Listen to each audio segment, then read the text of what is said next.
I'll interpret for them. Huh? Good evening and welcome to the Town of Belgrade Planning Board meeting of September 19th, 2024. It is 6:04. And we'll proceed with a call to order by a roll call. We have Mrs.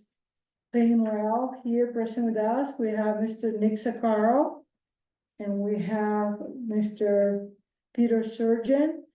And Mr. George Seal, and Mr. Craig Alexander, and our CEO, Hans Rasmussen. And I would like to entertain the audience with introducing themselves for the secretary who's taking the minutes after this. I'm Dave Mazur, got an application here. Nice, thank you. So with that, we'll proceed with the first applicant, which is Mr. David Nasser. The location is 313 Foster Point Road, map 34, lot 4. And the purpose is for the shoreline zone ordinance to rebuild a 8x10 shed. And with that, I open the floor to the board, and possibly before we do that, we will let Mr. Nasser have a say on it if you want to say some words. Sure, this We also just, apologies for being late. not a problem, I was late myself. So, we just have Mr. Bill Hudson also walking in and join Mr. Nasser. So this shed has been, proposal has been before you before. Mhm. After meeting several times with Mr. Rasmussen, we have learned what the requirements are in order for us to meet the shoreland zoning rules, and as a result, this has now been, the proposal is to relocate it so it is beyond the 100-foot zone. It'll be sort of nestled between some existing mature trees so that we don't have to remove any trees or alter the landscape. That's, I think, displayed on the map that I think you probably all have. Mhm. All right, any comments from the board at this, for this application? Not for me, no. Okay, so I will understand that we are all in agreement to move this application and approve it. All right, so with that, I will deem the application complete, and we'll move on to the finding of facts and conclusions of law. So, Mr. Masur, this is gonna take about 10 minutes. It's a very boring process, but this But is legally required. legally required, that's right, so bear with us, all right? So the applicant is Mr. David Mazur, and I hope I'm pronouncing your name, last name correctly. Address is 313 Foster Point Road, Belgrade, Maine, map 34, lot 4. The applicants on the data applied for the shoreland permit to rebuild a woodshed 8x10. The application was presented to the planning board on 4 different occasions. They started in March 15th, then came back in April 18th, then in August 1st, and today, September 19th. These findings of fact and conclusion of law were developed in conjunction with consideration of the permit application. So that's the finding of facts all read. Now we go to the conclusions of law. Based upon the application materials, testimony, statements, evidence, documents, and all the materials submitted to it and to the above finding of fact, the Belgrade Planning Board finds that the project is permitted, so the structure will be a structure accessory to allow uses in the Resource Protect Slope District 16. Under section 14, table 1 in the ordinance, and further makes the following conclusions based on the applicable provisions in section 16D of the ordinance. So we're gonna be here voting on different items for the conclusion of law. Will maintain safe and healthy conditions. The board found that this standard was met based on permission. PRAS, permission. Review, Submission, Huh. public record. public record. Thank you, I appreciate the wording, public record. And submission. Yeah. Public records and submissions. So we're gonna call that for now PRAS. Thank you. So the board is gonna vote. I cannot remember in the 3 meetings who was consistently here for the 4 of them. I know I was here for the 4 of them. I was there. I was there for most of them. And I think Mr. I was- Seal was too. Yeah, I was as well. Were you here, Mr. Surgeon, for the 4 of them? It was 4 different meetings. I forget, You were here? I forget. You forget, okay. So this is what I'm gonna do. I'm gonna have Mrs. Zakaro, myself, Mr. Shield, and Mr. Alexander vote. What about Penny? Were you here for the 4 meetings? You've been here for most of them, I think so. I think I was, Yeah, Okay, I'm pretty sure I was, cause yeah, so, but So- you know that I haven't been there. okay, so will you be okay with only, okay, sounds great. So, there's gonna be 5 of us voting on this now. We actually only need 3 to vote and, 3 votes to pass anyways. So, I'm gonna do the roll call on this. So, Mrs. Morale, Yes, Mr. Sakara. Yes. Mr. Shield, yes, Mr. Alexander. Yeah. And myself, I vote 5 in favor, none opposed on that. Will result in water pollution, erosion, and or sedimentation to surface waters. The board found this standard was met based on PRAS.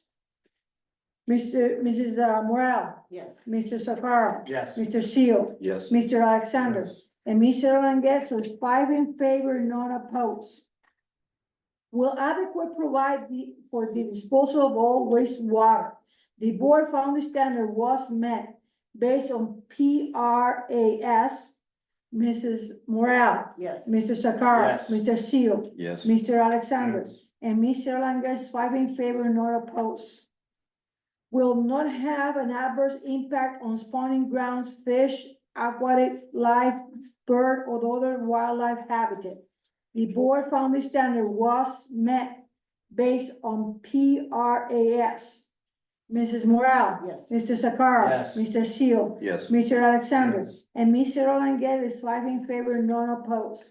Will conserve shore cover and visual as well as actual point of access to inland waters. The board found the standard was met based on PRAS. Mrs. Morale, yes, Mr. Sakara. Yes. Mr. Alexander, Yeah, Mr. Seal, yes, and Ms. Sarah Languet is 5 in favor, none opposed. We protect archaeological and historical resources as designated in the comprehensive plan. The board found the standard was met based on PRAS. Mrs. Morale, yes, Mr. Sakara. Yes. Mr. Seal, yes, Mr. Alexander, yes, and Ms. Sarah Languet is 5 in favor, none opposed. Will avoid problems associated with floodplain development and use. The board found the standard was met based on PRAS.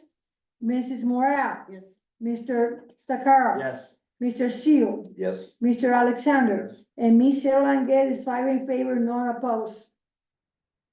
In conformance with the provisions of section 15, land use, the board will found the standard was met based on evidence in the record and further as follows.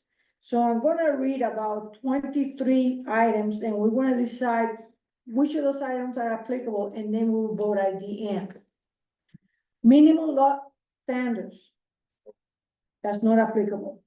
Actually, I think it You is. think it is? Yeah. Okay. Principal and accessory structures, that's applicable. Campgrounds, not applicable. Individual private camps, not applicable. Commercial and industrial uses, not applicable. Parking areas, not applicable. Roads and driveways, not applicable. Signs, NA. Stormwater runoff, applicable. Septic waste disposal systems, NA. Essential services, NA. Mineral exploration and extraction. Do you have gold there? What? Do you have gold there? I wish, to pay for it. Not applicable. Agriculture, not applicable. Timber harvesting and land management roads, not applicable. Clearing or removal of vegetation for activities other than timber harvesting. Not applicable. Hazard trees, storm damaged trees, and dead trees removal. Not applicable. Exceptions to clearing and vegetation removal requirements. Not applicable. Revegetation requirements. Not applicable. Erosion and sedimentation control. That's applicable. Yeah. It's in the slope district. Shore line stabilization. Not applicable. Not applicable. Soils, Not, Not applicable. yeah, it's not. not applicable. Water quality. Applicable. Yes. Yeah. Historical and archaeological sites, not applicable. Resource protection, yes. Because What we, was that one? resource protection, Yes. because we are in the slope, sector, all right.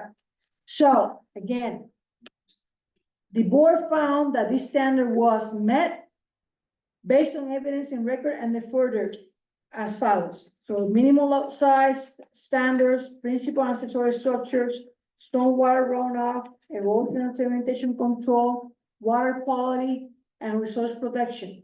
So we're gonna vote now. Mrs. Morale, Yes, Mr. Sakara, Yes, Mr. Seal, Yes. Mr. Alexander, and Mr. Rangel is 5 in favor, not opposed. All right, so we're getting here to the end, Mr. Masula.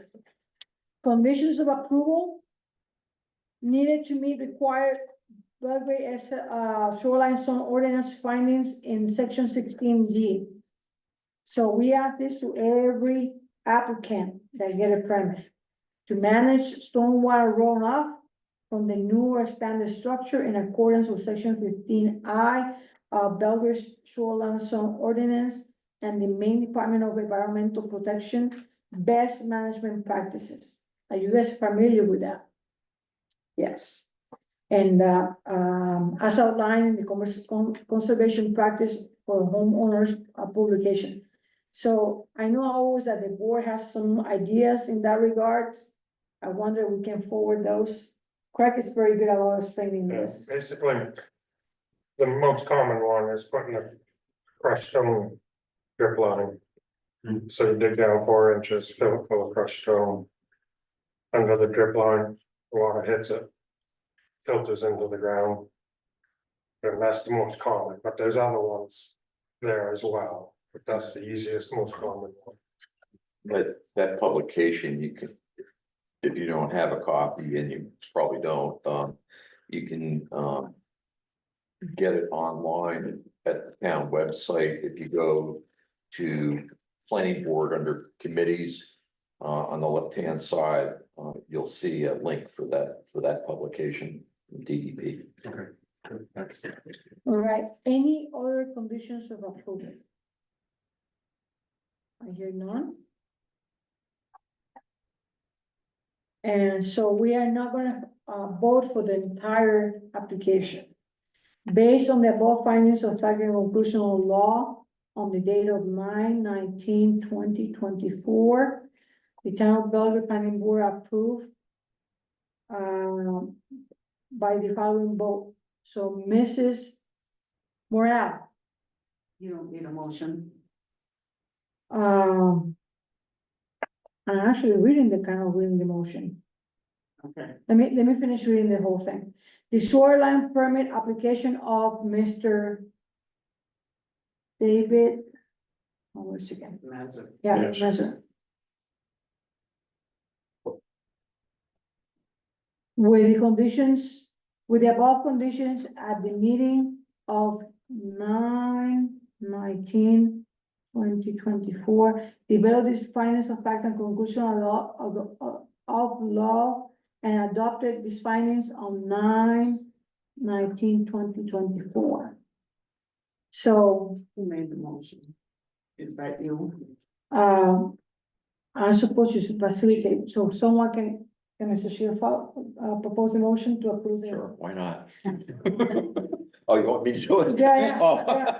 yeah. I make a motion to approve the application and findings of fact and law for Mr. Mazur's application. I need a second. Second. All right, so Mr. Seal had the motion and Mrs. Morale had the second. So we're gonna vote. Mrs. Morale, Yes. Mrs. Sakara, Yes. Mr. Alexander, Yes. Mr. Seal, Yes, and myself is 5 in favor, none opposed. And we have an approved application and congratulations. So now Mr. Hans will take care of the permit, so we are in good shape. Sorry it took so long, unfortunately, all the meetings, I, well, Bill has been. having spent a career in the military, I understand how bureaucratic activities require some time to follow the rules. Is it gonna be on the slope? Oh, are you gonna have? No, it's actually above the slope on the plateau where the roadway and so forth is. The very edge of it maybe has a foot or so of Oh, slope, which will be pretty easy to deal with. It's not like the slope down as we get forward. This moves it up above the steep stuff. Fairly easy to get to for you though, pick up that path there, what's that, the driveway? Yeah, it's easy enough. Yeah, all right. As an old codger, I was hoping in those other applications to get this closer for me and my wife to get Yeah. to and from, because our camp is down 19 feet from the edge of the lake. I see that. It's a 1930s camp, but we'll make it work. It's unfortunate, our hands are. I understand why, and I actually, you know, that, we got the Lake Smart Award long ago. We're in support of all these principles to protect it. I'm very anxious about what's gonna happen to our lake and what my grandkids will have to play and swim in. So by all means, do this stuff and do it right and make sure the lake is good for us all. You're for a really, long time. you're really a great role model for them. Well, For your family. Well, and they all love it so much. I mean, this is such an important part of everybody's lives. It's our sort of happy place and the grandkids are just, I mean, they're, you know, the oldest is 13, but man, they're already talking about, when do we get to go back? Are you a duck enthusiast? What's that? Are you a duck enthusiast? Duck? No, the loon on here is more why the grandkid or the kids bought me this rather than the duck. I mean, you know, I love the nature, but I'm not a hunter. That's the reference. Nothing against that. It's pretty common around here. Big covey of quail ran across my car coming here, you know, right in front. So somebody's gonna have a good fall season with it. Well, thank you again, I appreciate your opinion. Yeah, Sure, absolutely. Is there anything else I need to do or are we good to go? No, and I let think you Mr. carry on your Hans- business? As working on the permit and he will be in contact with you guys on how that's gonna go. Okay, thanks for your time. Appreciate No it. problem, thank you. enjoy the fall. I will. Bye. they're getting good at those conditions, I mean, checklist there. What? Chop, chop. Yeah, chop, chop, right there. Well, this is the first time they're here, they deserve the the, courtesy of all doing it fast. So, that's good. All right. So the next item in agenda is, shoreline zone, Thank you very much. ordinance 1502C as a condition of approval draft language. We have that here in this, page. And let's go over it. So give some time for the board to reread it over and we'll go from there. So this is your draft. This is draft from Mr. Seal. Right.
So then, this condition of approval, we have a number one condition of approval, that's the one that I just read for the applicant that was here, related to the best management, practices.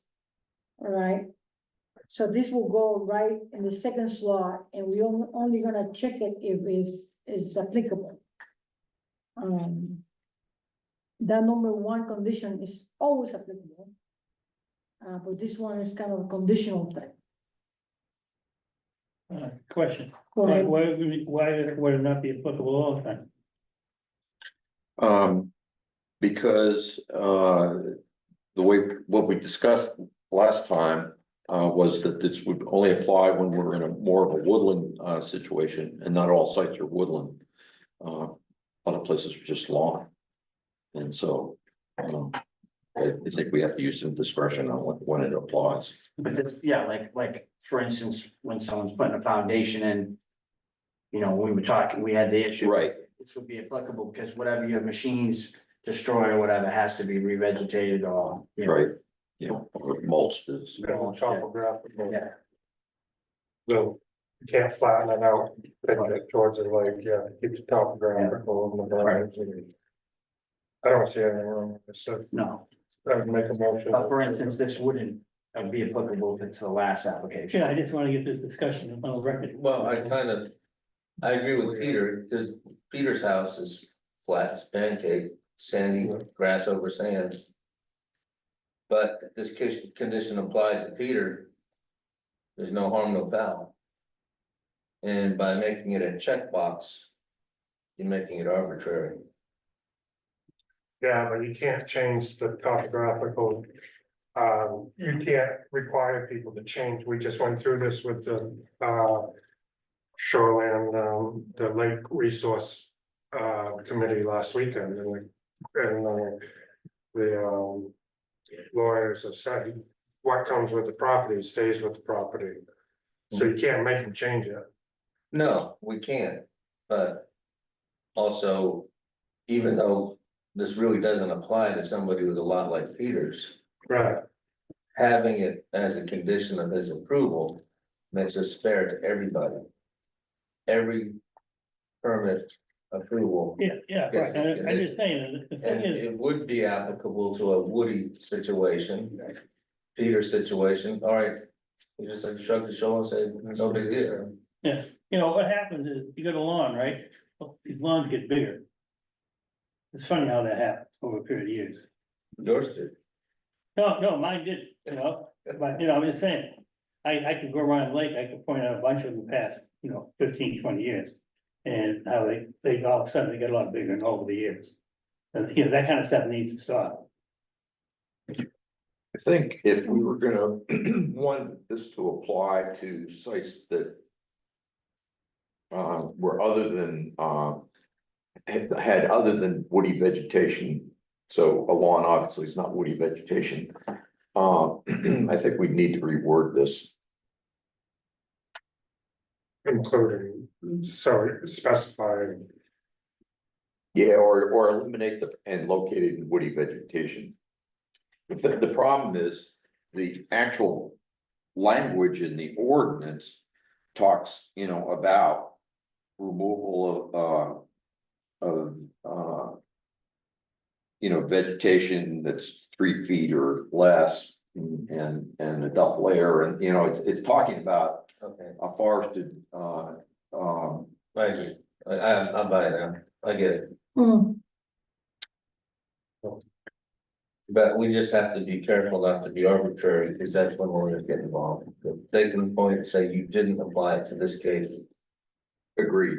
Yeah, no, we need, then it's useless for all of them. we need to be consistent in our application of it. so I will say that because of that, this condition of approval, we might need, for sure, we'll need pictures. Not only drawings or there's a flat, plan of it. We're gonna need pictures of the area somehow, Yeah. or even. Prior to construction. Prior to construction, and even possibly a site visit. I don't know if we need to, cause more site visits. I mean, we can, but,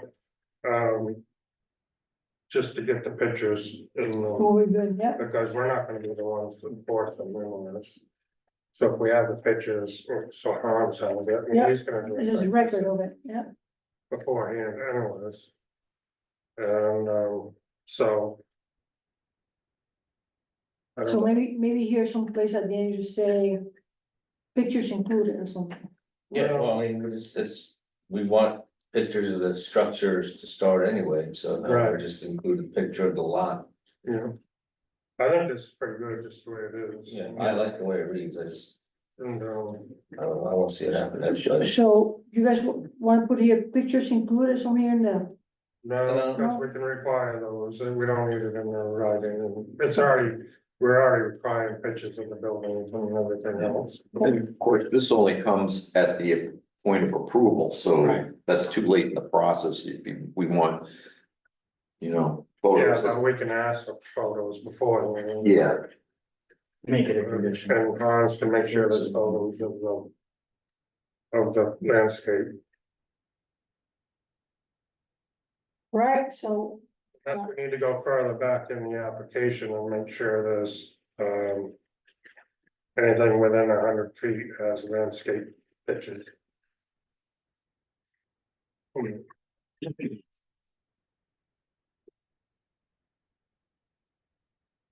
I think when it comes right down to it, photos would be helpful, but they can also kind of skew your pursuit. So I think your site visit in these cases is gonna be the most important thing. So I just hope this doesn't place too much of a burden on your time. No, I'm getting used to seeing me show them. all right, so I hear agreement on the language here. Can I entertain a motion to approve this? Because what this, what's gonna happen then, Craig already made it. okay, Yeah, I'll make a motion, I'll repeat it, I'll make a motion for the September 19th. 24 draft shoreline zoning permit condition of approval. To be accepted as written. I'll second that. all right, so we have a motion from Mr. Alexander and a second from Mrs. Sakara, so we're gonna proceed to vote. So Mrs. Sakara, Yes. Mr. Sergeant, Yes. Mr. Seal, Yes, Mr. Alexander, Yes. and Mr. Ranget is unanimous, approved in unanimous way. So this is great. So I got a quick question about this. So, because this is in the application of actually in the, permit conditions, so it will be in the fact findings and, conclusions of law. This is not changing the ordinance, no, it's not so changing. it doesn't the have to go to the voters, ordinance. okay? No, we- So the ordinance already prescribed that, we just Nobody made tracked us it in, we just tracked it in and put it in here. Yeah, So we just highlighted your one particular part of the ordinance. That's right, so, good, so that's, good. So the next step, of course, is to amend the findings of fact and law to add this. I don't know if that. You know, In the worksheet here. Is that something that the front office will do for us, Hans? I have to walk this out with to them? So we're just gonna, we've got this document, we're gonna cut. And paste it. yeah, what I would do, Hans, is of course, maybe what I should do first is. Eliminate the footnotes, because we don't want the footnotes in there. And then, Reference the, And make this Second condition one. number 2. yeah, Mm-hmm. yeah, Okay. and email it to you once I've made those. You know, cleaned that part up, so that then it could be just cut and paste into the Okay, original findings of fact, which. Town office used to have. no, we got it. Right, So I'll do that probably tomorrow. thank you. So now we move to all business. And it will be the subdivision application revision. This was, sent to all of us about almost 2 weeks ago, actually. I personally didn't have the time to review it, and I apologize for that. I don't know if anybody else went over it. Well, I did, but what's the revision? There, I didn't compare it. because we redid the subdivision ordinance. We didn't revamp the application to the new revision of the ordinance. So this application belongs to the old version of the subdivision ordinance. That's what I think this came about. But this is the revised. No, it's. No, this is the the old. same The old one, we just put revision on it, so you can. Cross out one or circle one. Okay, so we're gonna do that now. To a fund. So, as a month, that entail not only going over the revision, this paper, but also reading the whole subdivision ordinance, which I didn't do. I apologize, I've been out of the state for almost 8 days and just came back, on Wednesday early in the morning. And I tried to cut up with this, but it was too much going on. So, I think, I will lean into, other board members that possibly went over this and that, are more familiar with the, subdivision ordinance. I was not here when that happened just before I joined the, or what's going on when I joined the board, I think. So I guess I'm still not understanding So, what we're trying to do, what is this, and what we're trying to do with it? Okay, so this application was the application used with the previous, subdivision ordinance. Yeah, for a revision. Okay, but this is the original, he put revision in here, but it's because we had it in hard copy and we can go through it and mark it up and Yeah. turn it into, so we can take it to the front office and say, oh, this, we don't need this, we don't need this, or we need this, things that we're gonna add. So this application, forget about the title of it, this application belongs to the original sub-ordinance division, sub-ordinance division. So that was revised like a year or two ago, 2022. 2022. So So because this we is- have a new ordinance, this application have to be reviewed. Can I ask what changed in the ordinance, do you know? And that's a part that you two will have all that knowledge. In terms of my take, is that, there were a number of changes, I can't really just list them out for you, but,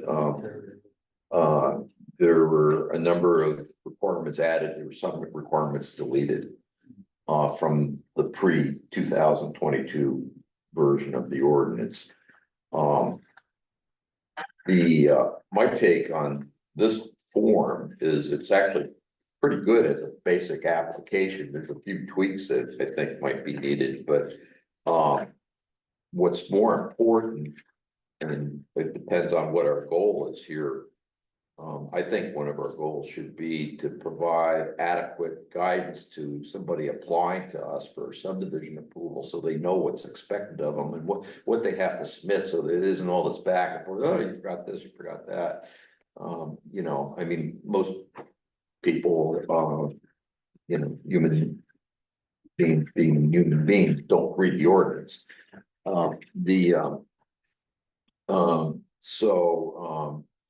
I think we need to add like a checklist to this. Yes. That is actually where the meat's gonna be in terms of what's in the new ordinance or the current ordinance, the post 2022 ordinance. This as a sort of introductory application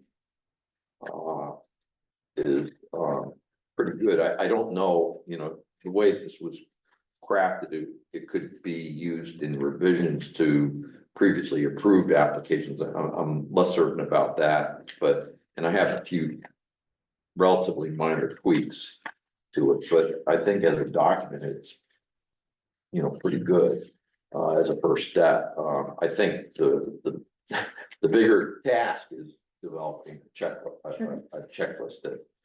So that's what we have for commercial development. It is, and there used to be a checklist for subdivisions too. I don't know if there's still one kicking around somewhere, but way back in the 1980s, there was a checklist too. One of the things that changed, that just by way of example is, Belgrade has been somewhat unique in that it's always, rather than just lumping all subdivisions into one category and regulating them, having the same requirements for all of them, Belgrade's always had, and this continues that. With that, divides subdivisions into minor and major subdivisions. And the number of lots in the area of a minor subdivision actually was increased from what it was prior in this 2022 amendment. So there's things like that, That shouldn't affect this too much, right? not this, Yeah. no, not this, because this is just really basic Right. stuff, what's your name and Yeah. how many Is it a lots result? and that kind of thing, acreage. Is it a result of the 2003 law? I'm sorry, Is it a result of the 2003 law? Well, that was pretty. Yeah. no, this has Before. nothing to do with that.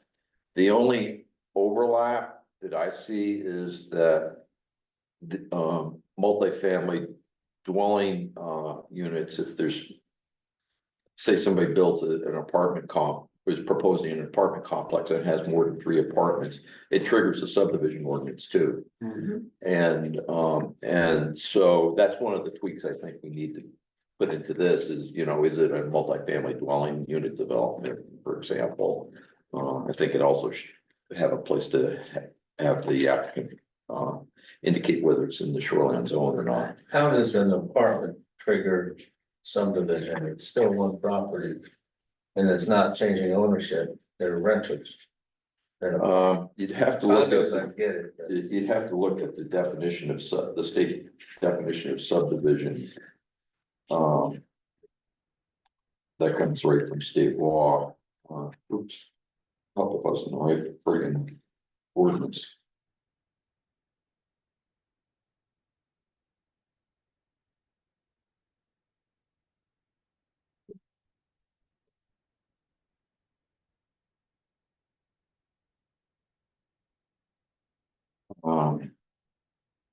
I mean, the definition of subdivision in state law goes on for 1, 2.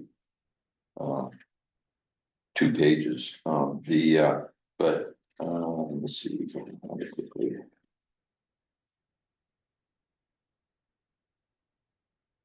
Why don't you keep on discussing this while I look? Okay, I got it, never mind. The term so this is subdivision means in the 3 or more lots within 5-year period of time, et cetera, et cetera. The term subdivision also includes the division of a new structure or structures on a tract or parcel of land into 3 or more dwelling units within a 5-year period. So that's how a multifamily dwelling unit or of 3 or more units We trigger. falls in under the definition of subdivision, and that's always been the case. That's been there forever. So it just to have happen in one lot of the subdivision. Yeah, one lot, it doesn't have to be multiple lots. I mean, I think we need to finesse that somehow, because we don't want a lot of redundancy. Making people.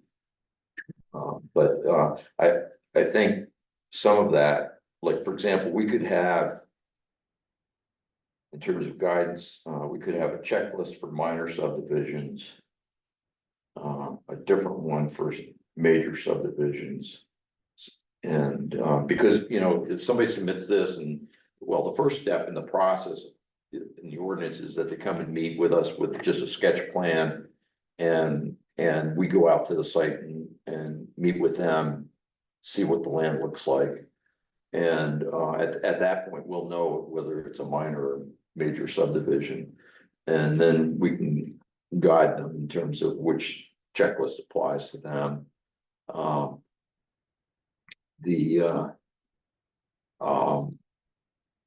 The other thing we should talk about is, you know, how to. I mean, there's requirements in here that are specific to revisions. We may wish to have a checklist just for that. I think that requires a little bit more thought on our part. I mean, I haven't thought this all out. I don't misunderstand. Oh, so the word revision, is about reviewing an existing application Yes, Yeah, right. we just did with, without, yeah. Got it. Evans. Yeah, a lot of times it's adding or deleting lots or re-subdividing or subdividing an existing lot, that kind of thing. Although I suppose it could be something more significant. Gotcha. Let me do this second, right. On the, you know, you're all going in the right direction, and it's as we go down the path, the towns here that already have minor and major subdivisions in place around here. And we could get copies of those as well, and it would save us a lot of time. Because I don't want to sit here, and I don't want when you guys sit here reinventing the wheel. What we're talking about is nothing new, so, and as a matter of fact, what the, what do you call it there in Waterville? They've got some white papers on it too, and they got a lot of, KV Car, they got a lot of information out there, the other towns, so it's just a matter of really going through them and looking if I wanted me to change the name from Rome or Chelsea to Belgrade or Star, you know? I'm just curious of what the checklist would consist of, just to go through our, because we've already got the ordinance in place, so the ordinance is already there. So we're not gonna be delving into that. So your checklist would just be going down, making sure that they have everything in the ordinance. yeah, So it'd be just a matter of, taking it out of the ordinance and put it in with a checklist content format. Yeah, and when I mean, you, when you do a checklist, you always reference in parentheses, you know, the particular part of the ordinance itself, right? so we're not messing with the ordinance. No, not at all. We don't have any authority to do that. No, I mean, that's how I thought, and, So it's just a matter of kind of, I mean, it really comes down to whether you folks think that would be helpful to applicants. What it comes down it to. probably would, but most, unless it's minor subdivisions, most of them is gonna be engineered anyways, and they're gonna have to delve into the ordinance. So maybe we should just focus on the minor ones. Your checklist, And you got a 26, 27, 26 actually, because one of them's blank, but line application. Shouldn't this go along with the ordinance? So that when they're filling out the application and they're going through the ordinance, they're hand in hand, and this actually becomes your checklist. So that when this is filled out, you know you've got answers. Well. It's not unlike. Somebody said earlier that, you know, this is not unlike the commercial development review ordinance, so if one of the submissions, and one of the submissions is for, you know, a survey plat plan. You know, you can't really have, that's a separate document that they have to provide, and so, and then, you know, whether it's a soil erosion control plan, maybe it's on the plot plan, maybe it's separate. If they trigger the need for phosphorus control plan, you know, that probably is gonna be separate, so it would be really cumbersome to. I think personally, to have that all in here. With the CDRO, your checklist and your application don't follow the ordinance. There's a lot of going back and forth when you go through your checklist. It's not like you're following the whole application. I feel like that needs to be streamlined a little bit to help with the administration part in this room. And I just don't wanna see this go a different direction where it's scrambled eggs. You know, I think this application is not intimidating. It's pretty straightforward. And if you incorporate, again, this follows the ordinance so that as they're going through the ordinance, they can go through this and have it all filled out. And the checklist becomes unnecessary. Well, I mean, just based on our experience with the commercial development review ordinance over the years, or since it was revised back in, remember that was 2016 or something like that.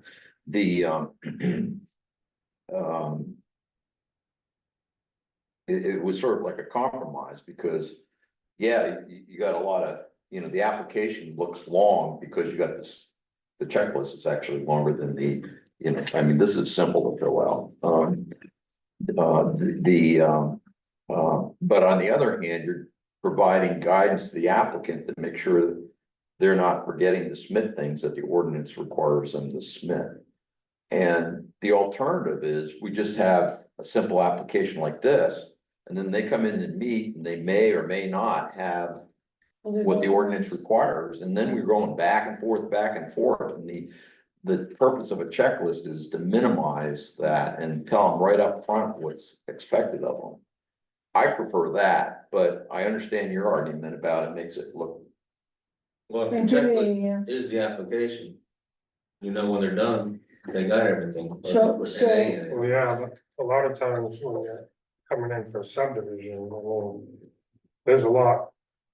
And the same thing with CDR, but, there's a lot that goes into it. So. Just initiating the first, because. Just initiating the first contact and the first, First meeting, meeting to see if they can even do it. Cause it's all engineered, all that stuff's gonna be all engineered, and they're gonna be going through, you can't. It's not too many that people can do by themselves. Right. Minors, yes. Major. I mean, I've been in the business all my life, and I can imagine trying to do the stuff that I. Well, you got, I mean, I'm sure as you did, you got road design and all that. Had to have it all of it, all your phosphorus, that's all engineered shit. So I don't know how deep we have to delve in the first initial application. Checklist, I mean, that would be fine, But I don't know how much is. Cause they're not gonna do it themselves, most people. Right, Right, but if they have a checklist, they have to abide by the ordinance. So if we take this and compare and contrast to the ordinance. And we see something that's missing on this that would apply to the order, you know, we could just add it to the check. Because if you have everything on that, on this application, then they have to fill it out and they know what to look for to fill out, you know? Well, yeah, but why would you wanna hire somebody to do that stuff? If If they do can't not, do it. you're right, if you can't do it, yeah. It's very expensive, you're talking Yeah, $20,000. Yeah. I had something, you know, I was an insurance regulation with for a while, and when I first came on. There was not any checklist down in Bureau of Insurance State of Maine, and so I put together a checklist and once I did it, then I had to go through the law and identify the law identifies different issues, you put down and what the substantiation is, a particular section and all that stuff. Now, that was done internally. When insurance companies came into the Bureau of Insurance, they usually hire a lawyer, sometimes they did, but anyways. The lawyers come in and so, you know, they're building on time, so what we did, we finally ended up doing, and we thought about it and this and that. We actually gave them our checklist. All right, and then before they started really going any place, before they actually we had a preliminary application and a secondary application. All right, we give the preliminary application sort of like this, and they come in, and we meet with them. All right, white collar meeting and all that, a bunch of people, and we give them that checklist, and say, this is what we're gonna use when we review your application, so you can take this and you can tweak it, so, all right. So that worked, and it was much more efficient, but before we did that, we had to align the checklist with the application, you know, and the law. It sounds to me, that hasn't been done. You just said that the checklist here doesn't align with the application or vice versa too much. So that piece of work needs to be done before we can really go any further. Like we can come up with a plan that we're gonna do. So what are you looking, what do you? Well, I'd like to see, I mean, if you want to have separate checklist, fine, but have the application and then the checklist in the ordinance. So when they read one, they have But everything they need. yeah, but you can't require all that engineering. If they can't, why would someone want, Okay, I'm with you. why would someone wanna spend all that money?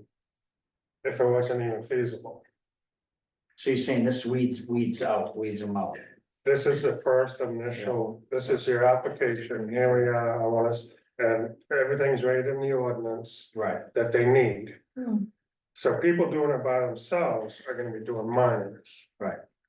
Because there's no way you can do a subdivision up, the full blown, Right. everything for the subdivision by yourself.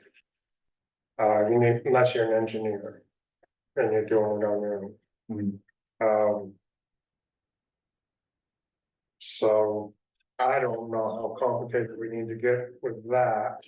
If you wanna add a checklist, that's fine. But they're not gonna come with everything in the first meeting. Right, right, This is a multi-meeting, yeah, Yeah. any subdivision. probably 3 or 4 meetings. Right. By the time it's all set up.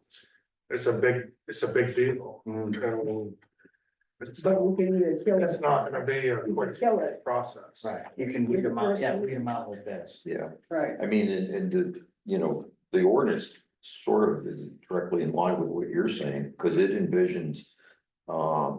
As much as 6 months between, when we have an initial meeting with an potential applicant. And having a sketch plan, just a sketch plan, not a survey plan. And, you know, talking to them about the requirements and meeting them on site. That it would give them and us 6 months before they submit this and the more detailed information. And I think probably part of the purpose there is to, so that they, you know, once they have a sense of what's expected of them. That, like I said, they've come to a realization that, yes, this is feasible, or this just isn't worth it. You know, Before the they can investment. spend any more money. So, my take on it is that the checklist is not for us, the checklist is for the applicant. So if I come to do something like this first off, and I have to deal with the ordinance, I'll be swimming in a big ocean of things. So if somebody say, listen, these are the main points. And I said, oh, okay, so this is what I gotta renounce, it make it a lot easier for me, rather than having to swim in the ordinance. But you're not, excuse me, Sure, go ahead. you're not gonna have them all the first initial meeting. Why would you wanna have them? Why would you wanna pay to have them? So the checklist is kind of obsolete to me. Because if you Down the go through this ordinance and you put a checklist for everything. Do you have this, do you have this, or why would you have it for the first initial meeting? Yeah, that's down the road. That's down the road stuff. Yeah, it's down the road, I'm and the curious other what- thing to consider is the way the ordinance is crafted, there are items that are not mandatory for all subdivisions. They're based on our judgment as to whether they're needed because of the site conditions. And so, What was it that you thought should be, tightened up though? oh, there really, there are two things that questions probably should be added about, I think. One is it in the shoreline zone? Yeah. And the second is it a multifamily dwelling unit development? Because then, and probably this would come out, obviously, this would come out at the site sketch thing, but, you know, they may not even be aware of that there's a separate ordinance for that. Right. And I think we need to talk about, we get, you know, say an apartment complex. You know, I would like to find a way to, you know, minimize or eliminate the duplication of the two ordinances so that, you know, for example, something like if it we operate on the assumption that if it meets the subdivision ordinance, it's gonna meet the multifamily dwelling ordinance. And, you know, I mean, that would take more work. To be honest with you, I haven't done a side by side of the two ordinances to know whether that's entirely feasible, but, I might suggest that we look at the town of Solon and the ordinance they just got. They didn't have any ordinances, period, when LD 2003 came down. mhm, So KB cog went in there and just made them what they call a building ordinance. And covers everything in one. that's a good So suggestion. there, you don't have a minimum lot size. It talks about that. It also talks about the ADUs. It talks about tiny homes. I mean, it hits a little of a lot of things. And granted, this is their jumping off place. It's nothing, it's not a trophy of an ordinance, but it's the way they structured it. Might give you some thought. Some thought. Yeah, I knew they were ahead of us in the queue, waiting for Katie Cog's time, but I They were didn't number realize one. they were starting off so basic. They were the hardest up, so they got first place. That's Well, good news, yeah. I've got a copy in my office if you want it. I assume I can get it online or. Yeah. Correct, so I think how we going as far as we can go in here. We're looking at this application. And then I guess we agreed that we can put in a checklist that is not gonna be required in the first meeting. Well, I thought we're gonna look at Solon's first, Oh, okay, we're gonna look at Solon's, what they got, okay, before we go any further. I don't know if a checklist is gonna help with. Well, someone doesn't cover subdivision. Yeah. And this is, I'm just saying, you talk about combining minimum lot, multifamily. They've done that, so that's kind of a side tangent conversation to what the goal here tonight was. Yeah, multifamily dwelling things are kind of awkward because. They could trigger multiple ordinances and.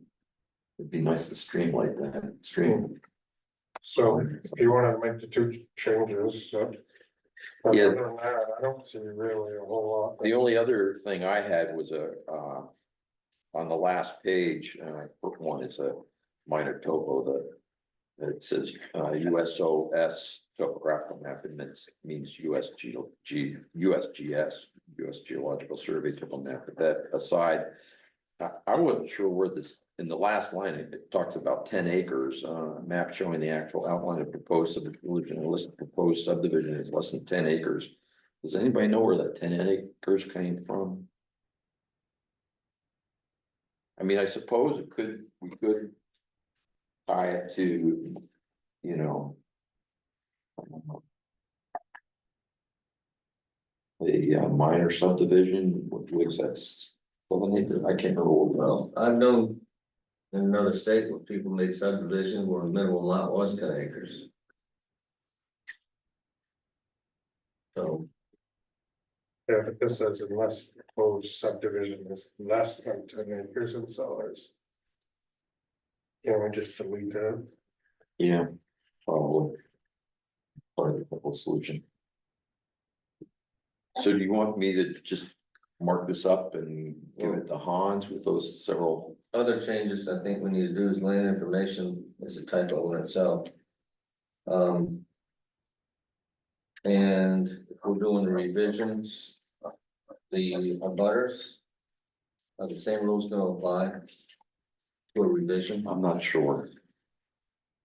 I mean, can we put in there I skip didn't look for at that. revision, you know, some of That's this a good question. should be, you know, if revisions get to Probably should, question, whatever. because So, you're changing it. They were involved in the beginning. Yeah, I guess so. Probably, That's yeah. probably a good rationale. I mean. Unless there's something severely wrong. The abutters aren't really gonna have much say in this. But, well, it's like. Well, it'd be the most recent, we never notified butters because mhm, it was, the part of the original subdivision was he's reserved 2 lots for future subdivision. and that was part of, that was in the, and that was kind of in the. In the wording of this original subdivision. Mhm. So that was approved. So if it's, the wording's not there. You know, so that wording was approved in the original subdivision, so you don't really have to. Notify the butters, yeah. Because it was already approved, that could happen. But if that's not included in the original. Subdivision, when we're going to revise it, then probably. The butter should be notified.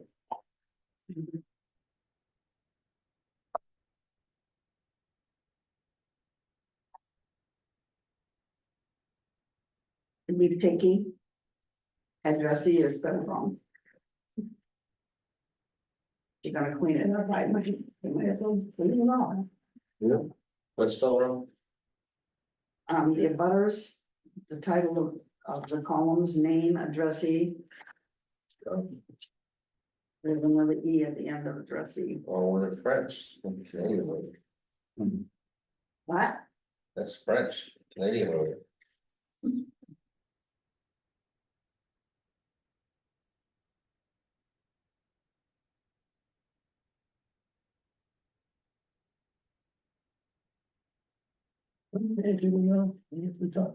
Which one, which is that? The addressing is the Address, they just spelled it, there's an E at the end of addressee at the second page, third page. and what's the The column. They just type, just a typo. Right there, addressing, there's an E at the end. Oh. 2 E's. Take it off. Yeah, okay. Anything else? That's it.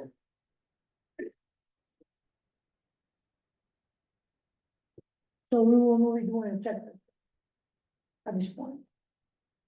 I guess not, I would, or at least I wasn't sure about what we decided about for minor subdivisions, if we decided that. That was a checklist for that type of subdivision. Okay, do we want to go minor or major in this thing? Well, the ordinance does, so that's already been decided. Yeah.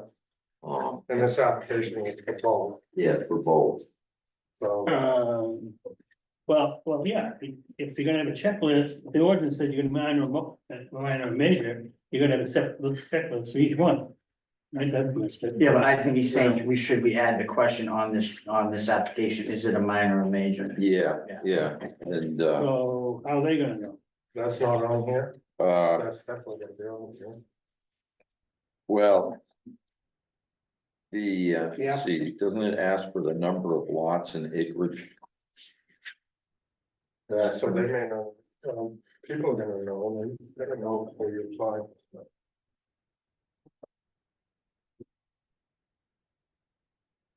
Says not. In front of, third page is the number of lots. Pretty sure the acreage is in here. Somewhere. It isn't that, obviously it needs to be. It is. Yeah, acreage, that's question number 11. And question 18 is the number of lots or units. Yeah. So, I mean, it doesn't ask them to make a decision about that, but it gives us the information to tell them or. Mhm. So should we put on the top, minor, major, and a box, and box that in? No, I No. don't think they want to do that. You can tell by question 18. Okay, Yeah, 11 and 18 determine. 11 and 18. I mean, I don't think this is, make a couple little changes, I don't think it's that bad to get started with, it's gonna be a multi-meeting. You know. And anything substantial is gonna be engineered and they're gonna be coming in, they're gonna dissect our. Unless like Ham and Lum decides to vote on something. It'll be a major for sure. well, we might have people that Yeah. like to do that. But.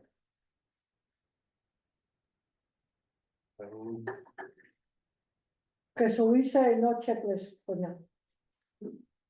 I don't think so. Okay. But that's just me, I mean, if you guys decide you want to, then. I mean, if we decide at the moment, let's not do it, we can always do it later. It's just a question of what people think would be helpful to applicants. And kind of speed the process along. And, you know, although we've talked about this in the context primarily of what would guide applicants and give them a sense of what they're getting themselves in for and what would be expected of them, it does serve a secondary purpose, and that is, just like with the commercial development review ordinance, is they would give us a list of things to, you know, ensure that each is, those that are mandatory have been submitted, so we know we have a complete application. I don't think there's anything in this process that makes it,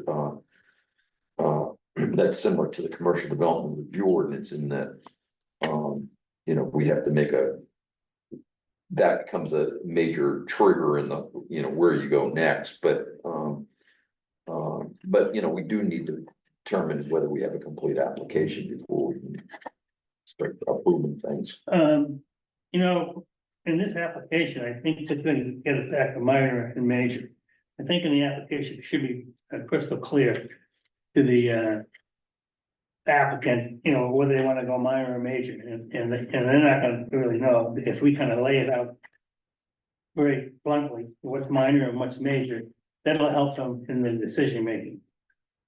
Well, it's lots and acres and it asks. Yes, well, they're not gonna know what's major and minor. Yeah, well, like, before you step into anything like this, you gotta read the ordinance. Well, yeah, I understand that, there'll be a lot of minor guys out there, and then, and why can't we put in there what's the definition of minor, basically, It isn't. and what what major, just put it right in there.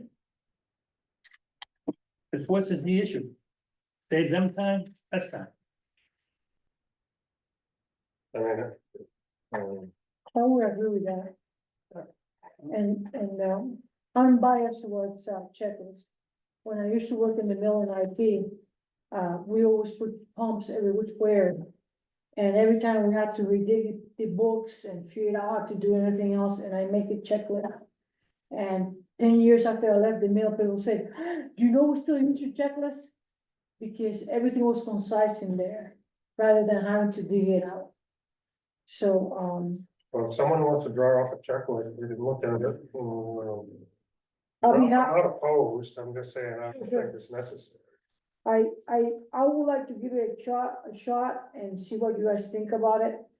And, I think a checklist will make obvious to the board if the application is complete before we go to the, just the same thing we do with the commercial development review. You don't think questions 11 and 18 would answer that? Well, they will answer if it's a minor or minor, then minor or minor, then take a separate roads into the ordinance. But even then, when we go either way, there's certain number of things that we have to have in the packet and complete. To determine the application complete and then move on to the. Yeah, we don't really get into that till later in the process. So That's so what Peter, I'm I'm saying saying, if we have a box that says they have to check, even though the information is in the application.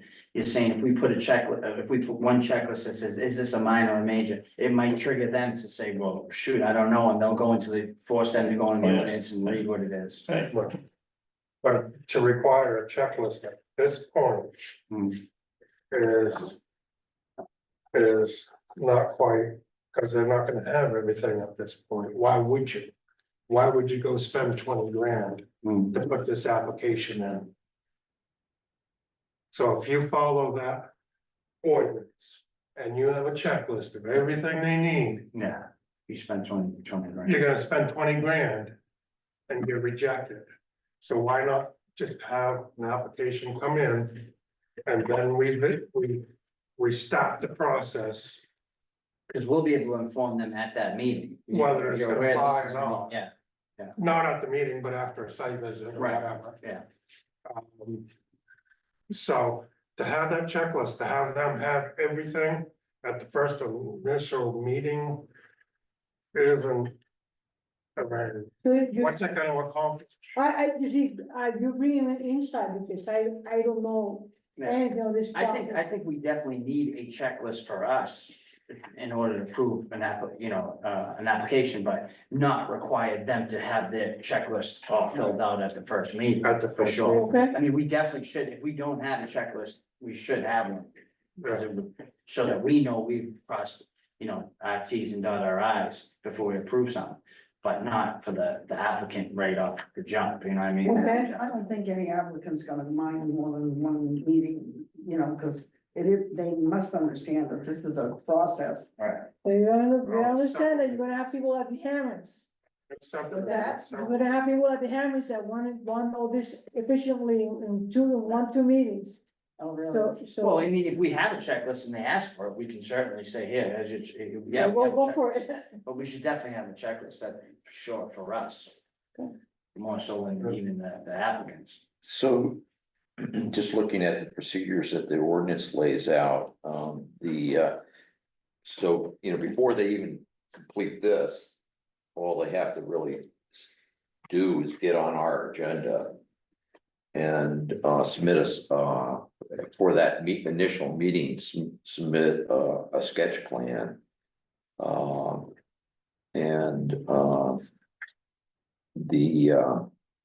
And we hold like a question and answer session, and then we schedule an on-site inspection. And then at that point is when we designate whether it's a major or minor subdivision, and then they can proceed from there. So they don't even have to really, I guess they could submit this, like you said, but nothing more. They wouldn't have to, invest a lot of money at this point, and they would all, it's sort of our job to tell them whether it's a minor or a major subdivision. And if it's a major subdivision, they're probably gonna have and their engineers with them, they can't go anyways. But if it's a minor subdivision and it's somebody just, dividing their own land up into, a handful of lots or something like that, those are the people who are gonna need the most guidance. I agree, All right, but if we just like. Nick said, wouldn't be bad to have a checklist for Do we have anything of the sort like we have on the commercial? We don't have anything like that, right? When we go down through findings of fact or anything, we don't. Well, that's something else we're gonna have to develop at the back end of the process, because we're required to, you know, do findings of fact Right, and that's what I law was for saying. these decisions, just like, you know, shoreline zoning Yeah. and commercial development, and the ordinance requires it as well as the So a law. checklist is gonna be needed for that. Yeah, it is. Eventually. Yeah, So if you still wanna take a stab at it. yeah, Well, we have to almost do- more so for, at least for a major subdivision, almost more so for our sake than for theirs. Yeah, that's what I. All right. So I think we really wrapped it up, huh? So do you think, do you want to time making up the checklist for I will give the first step at that. Okay, And it will be, I hear from the group that you guys wanna like, section it. That certain things that they have to do for the first meeting, mhm, and we're gonna leave it at that. And then we're going the threshold of other things, then a full checklist will be needed at that point. So I will give it a step and see how we go next time. We do with that? Yep. All right, I have a housekeeping question. sure. And, I don't know, maybe others have something different, but the copy of the ordinance I have, I don't have the so-called legal true copy. You know, I don't have a copy where the town clerk has certified that this is the version that was approved by the voters. And I didn't know if the rest of you did, and I mean, there's also the minor matter that the table of contents is wrong, but, it seems like we got an application waiting in the wings here somewhere. It seems like we need to make sure we got the right damn version of the ordinance. being a newbie, this was printed up for me. And I had to wait a little while for it because. So I'm assuming that this is the latest. That's an official copy, isn't it? Yeah, it is. I don't have that. That's a- Yeah, no, that's good. Stamp on The Mary's signature. Oh, see, the true would have the seal And the and. seal's right there, but there's. Oh, okay, yeah, no, that's it, then, that's right. Yeah, I don't have that, so. Do I need to talk to Mary or You got why that is? it. Fish. March 4, 1988, it's old. And 2010.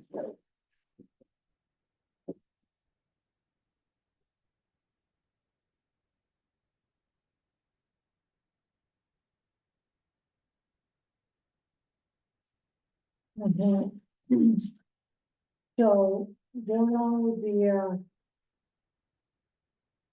agenda here, the next week to approve minutes of 8:15 and 9:05. No minutes. We don't have that, so we're gonna table that. And next one will be CEO. Shoreline zone training. Or you don't mind taking one and passing this. So we've all seen Colin's presentation, he's updated it a little bit. I actually went through it twice this week. Once when I was doing a floodplain update, and then second time when this was kind of the core that they presented at KB cog. He went through his updates. This page here you've seen before in his presentation, but he says in his introduction that, you know, there's a room full, I was in a room full of probably 30 code enforcement officers. He says, you guys are looking at this so much, you're forgetting, you're not seeing things. And sitting back and listening to it twice this week, he's right. Because both times I was listening to him instead of looking at it myself. And I heard his interpretation. And a couple of these things just knocked me out of my chair. So like this one here. This scenario, the question is, what can be expanded?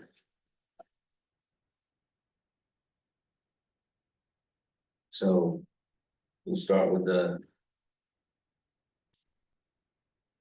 what are your thoughts? Where can they go with this? The total combined square footage is 1,500 square feet. It's in front of 75-foot setback. So they're allowed to have 1,000 square feet. But this is all pre-existing, legally pre-existing, so it's grandfathered, for lack of a better term. So how can they expand here? Years back. They can only spend. Well, they cannot spend in the 20-foot zone, they cannot spend, between 25 and 75, they cannot do a thing.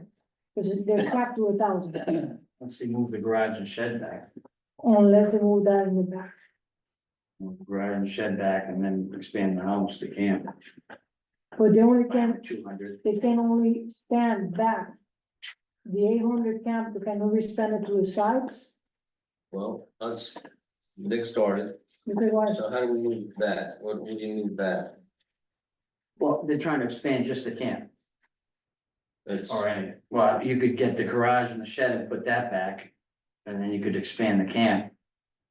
Where it is, but only by 200.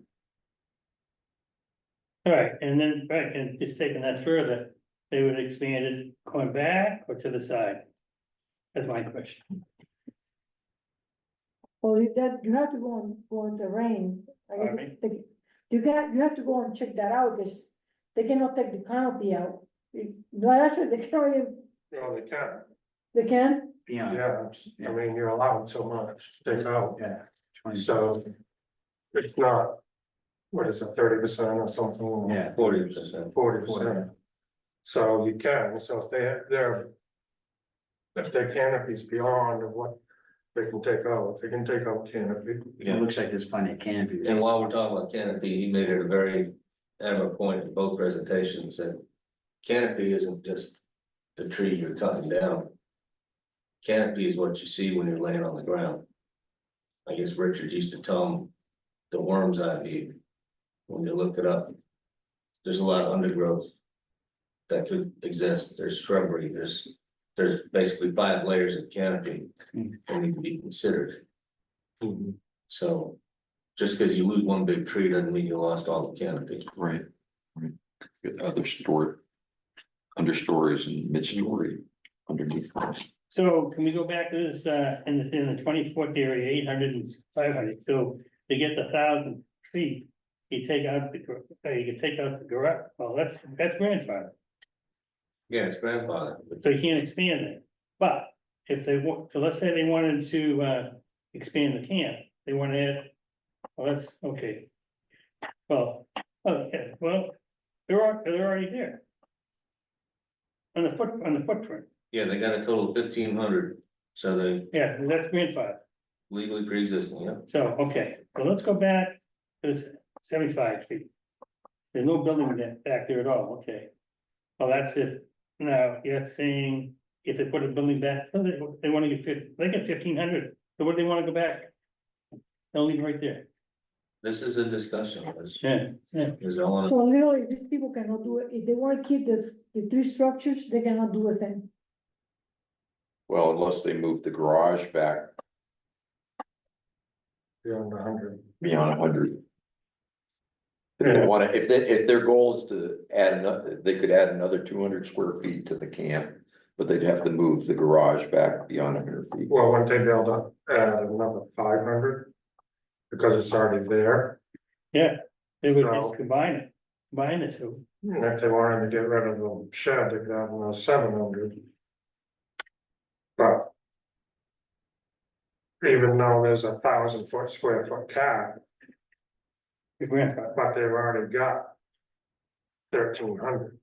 So if they eliminated that garage, So they they got still 15. stay at 1,300, well, yeah, that's even closer, so they have 1,500 if they want to Yeah. eliminate everything.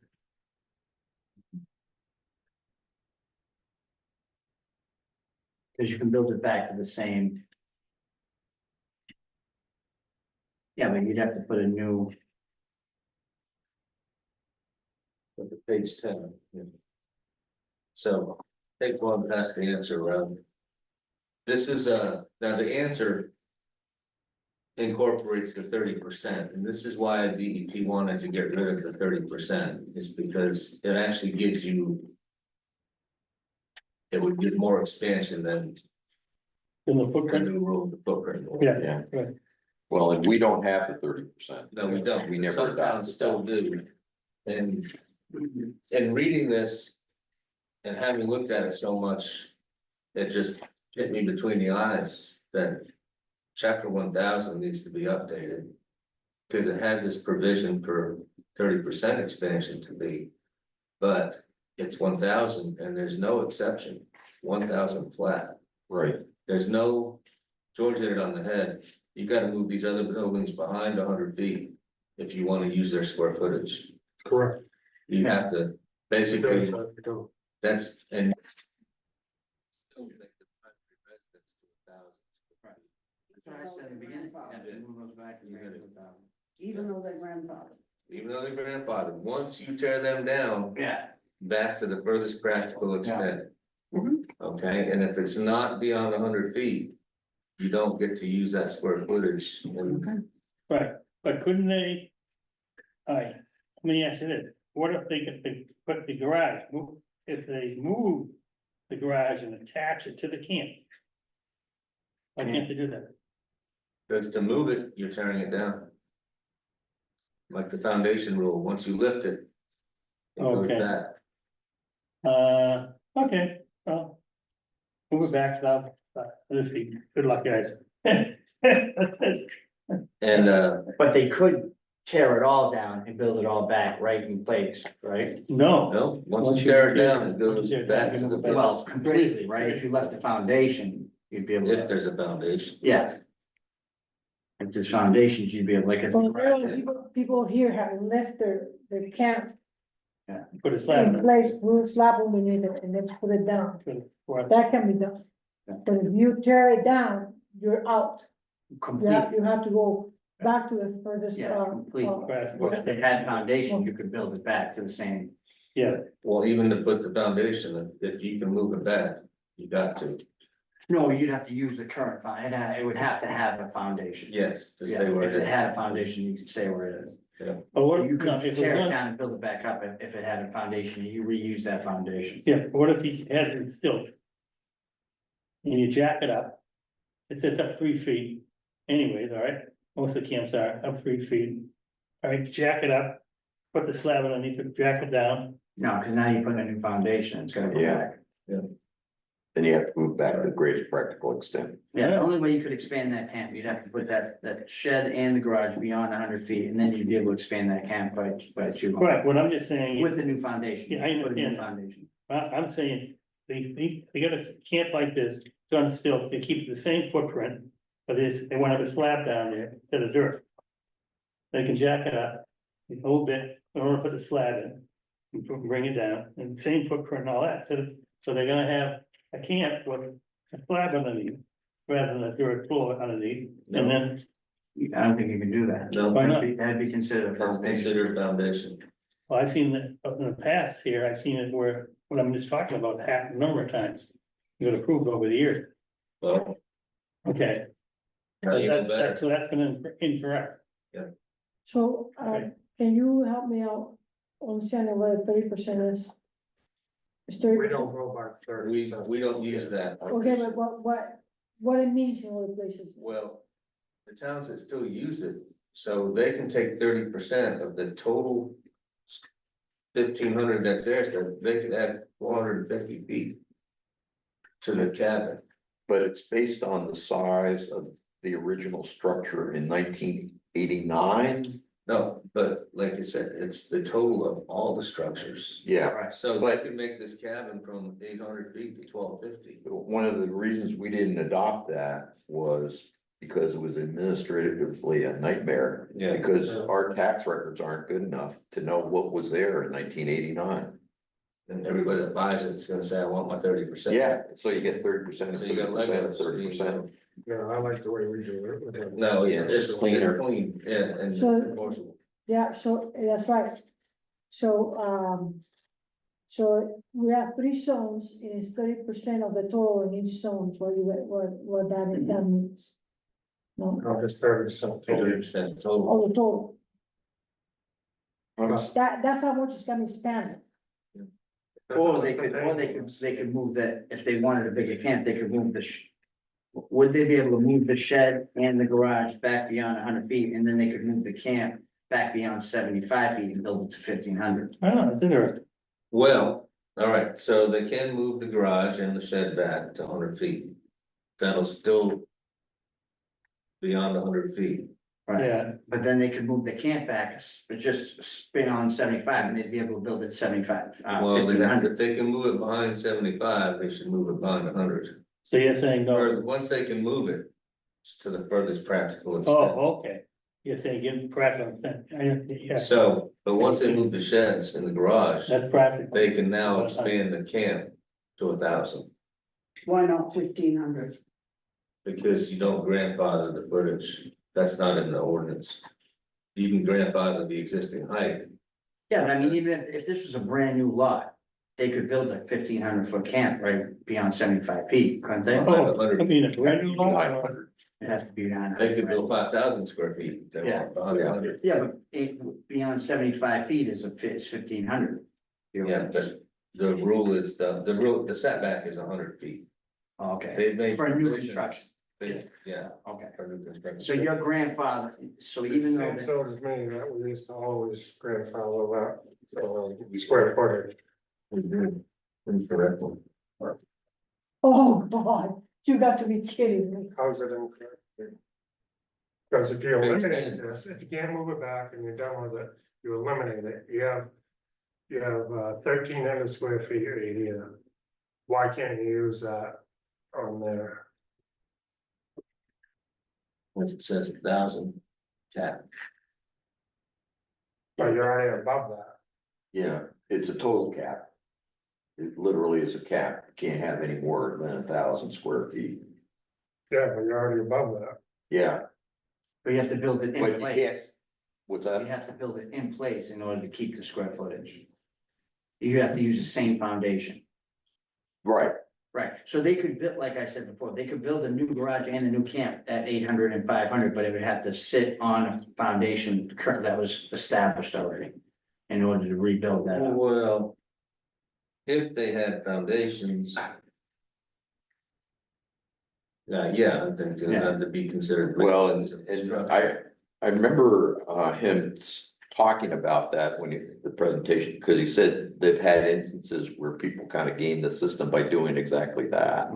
You know, and then they, and there was more to it than that, though, and I can't remember the rest of it. It doesn't matter, but I think that's correct. It may not be the outcome we would want, but I think it's correct. So Uh, then, I have a question for you, Hans. I'm a little confused on the balloon here that points to the 500 square foot garage, accessory structures closer than the principal structure. No expansion allowed. Where is that in the ordinance?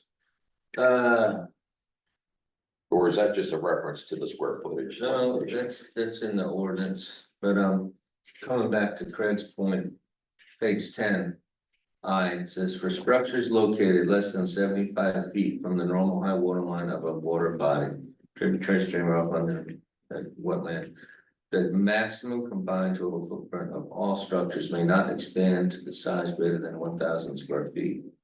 The maximum height of any structure may not be greater than 20 feet or the height of the existing structure, whichever is greater. So they made a provision for existing heights, but they didn't make a provision for existing square feet. Yeah, because they, they very specifically, said, combined total footprint. Those are the operative words. So combined total footprint would be both. Right. So why can't- That may not, and that combined total footprint can't, exceed 1,000 square feet. In that, at that distance. It's grandfather. But you already have, comes with the property, we just went through this. Yeah, I had that idea too, so we have, the 800 square foot and the 500 garage. As long as they don't move it from where it is, they have that. Yeah. frontage. They can, Right, they can, They can keep it as long as they want. as Right. long as they as want, long as they maintain it. that's what Craig is saying. No, Yeah. But why can't you combine them? Cause you Oh. tear it down. Yes. If once you tear it down. because to attach it to the garage, you'd have to build, you'd have to put a Well, to foundation. the greatest practical extent, Yeah, so which would put it back. so. If it can be moved back, then you still have that square footage. Well, yeah, if at 75 feet, if that elevated straight up, You still have that square footage, it's yours. It comes right, with the you'd be property. you'd be able to build it then. No, yeah, Because that's what they just, as far as what we just went with the lake resource. Committee. Where they wanted to put on, when the land trades hands, 30% buffer. Well, that openness comes with the property. So this comes with the property, and if you can't move it back, if that's the greatest practical extent right there, yeah, if that, then I think you, then yeah, why can't you keep it? No, the two are Alright. very legally, very different. The circumstance with the Lakes and Natural Resources Committee were proposing. Would have been an across the board requirement rather than something that would go into effect when somebody was applying to do something in the shoreline zone. This would represents an application. Where somebody wants to expand their camp, their grandfathered camp. And so the ordinance is allowed to put this 1,000 square foot total maximum cap on. Yeah. So they're legally very different. And so, the only way they can, if they want to expand that camp in its existing location.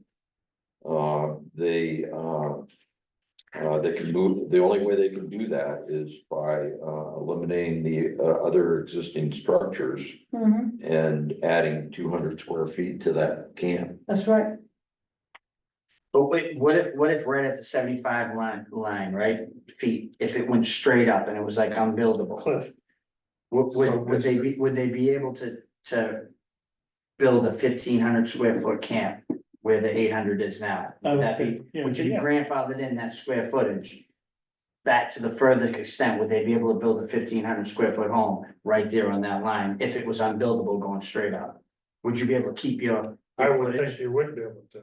Yeah. See, that's can you what say I'm that again? saying, Can you wrong this is say that? very vague. So what I'm saying is, So that's why I asked him about it, and he said, nope. What I'm saying, Tear it down. Sure. right now they have 1,500 square foot That's between right. three structures. That's right, If at that 75 foot mark, if it went straight up and it was unbuildable, Yeah. let's just say the land goes they straight can up, know what. would you be able to tear that camp down?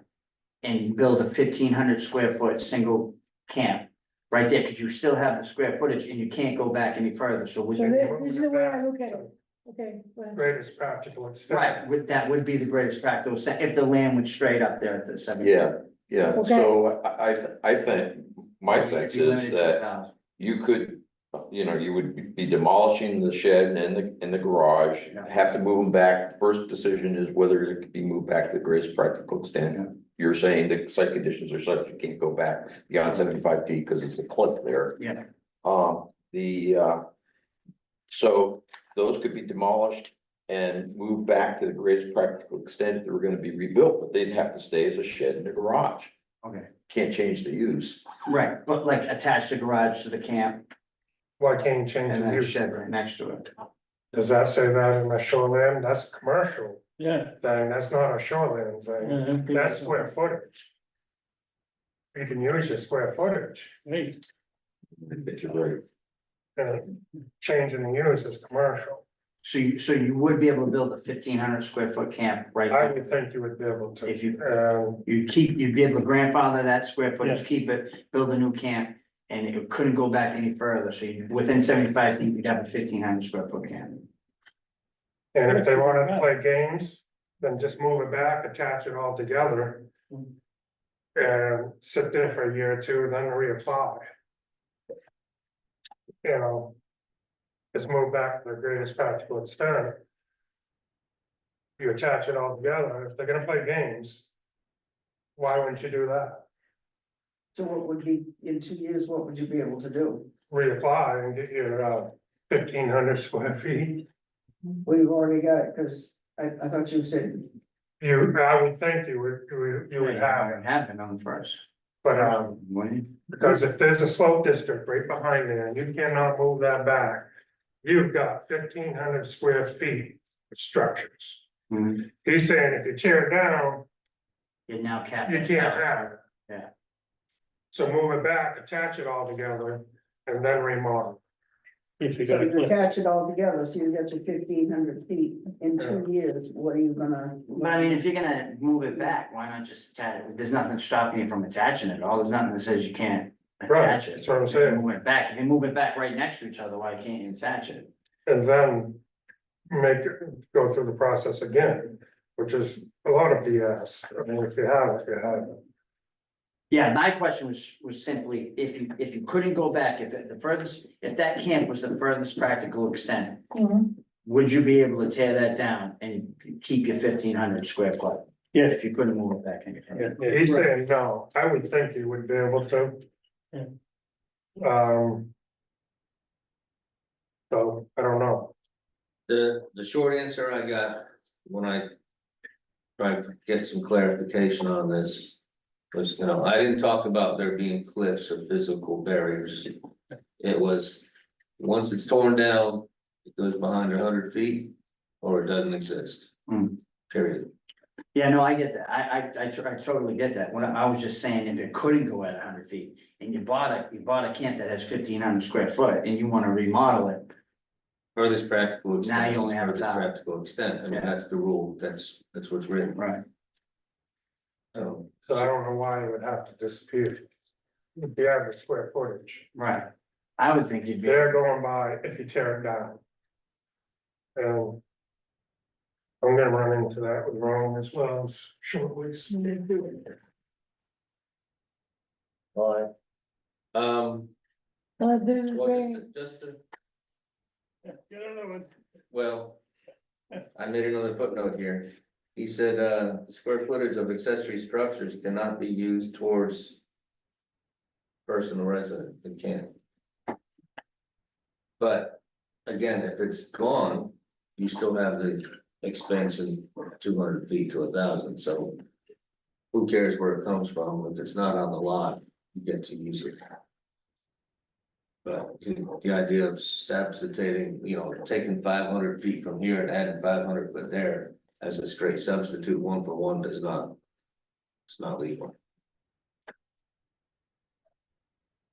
I wonder if you have to, so to your question, Nick, if the 75 foot will be the most practical extent, hmm, you cannot add the 500 square feet of the garage to the camp. This is accessory structure closer than the primary structure, there's no spaction and it cannot be used for residents, that's what you said. That's what it's, yeah, you cannot take square footage. And Oh, apply it in the okay. chart. but I You mean, can only go to 1,000 feet, yeah. that's it. Wow, But then, That's but then on the flip side of that, if they say, no, I'm not, you won't let me do that. Then, all right, well, I'm just gonna keep that shed, that 200-foot shed right on the water. So I mean, You can- really would be in our best interest to And he allow. them to preaches do that, it. if you Yeah. got it, maintain it, don't let Yeah. it fall in, Yeah. because when it's gone, it's But gone. I mean, personally, right, we would rather see a 1,500-foot square camp at that 75-foot mark than have that 200-foot That's right. shed sitting on the water. Now you're applying logic to government policy. Come on, Amen to that. so so something you- else, Yeah, 500 this will be the square great, foot big point here, Take out this no expansion for the shed and the, besides that. take it out of there. The people that really need to understand this is the real estate people. Because they will have a site like this, and they will call an investor and think that they can possibly, combine everything up. But my point is, even if they did, it's still improving Yeah. the It's quality still of the improving the water. quality of You water, can because get you're getting rid of a buildings 200 foot away square from- shed that's sitting on the water. It's making And a you lot get- more conforming. And you're getting rid of a 500 square foot garage that's only 25 feet from the water. We're stuck with the law. We're stuck with the law. Yeah, but I think it's There's kind no of law gray, I there. think it's kind of gray. Huh? It's a little bit gray, it's not like a, I don't see gray here. We gotta change the law.